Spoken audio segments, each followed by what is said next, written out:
that your kitchen has been decluttered and cleaned, it is ready to be styled. A lot of our customers ask, what do we put in our kitchen? You know what? Most people have exactly what is required for a really nice display on your kitchen bench top.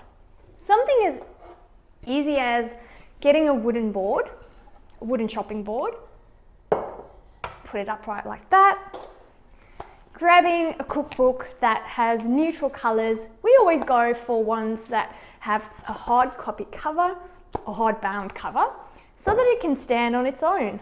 Magazines flop down, you know, the ends curl up, so they're not great. In this case, we use something that's got, you know, a bit of the colors that actually represents the kitchen, which looks amazing. The black with the black splashback and then the neutral colors of the cupboard. Plonking that next to your chopping board. And then what else do we have? Little basil plants. These are great. Basil plant and thyme. These are really great for a pop of color in your kitchen. You can get these, you can get artificial ones. If you love having some basil plants in your kitchen, you know, just put them in a little pot and there you go.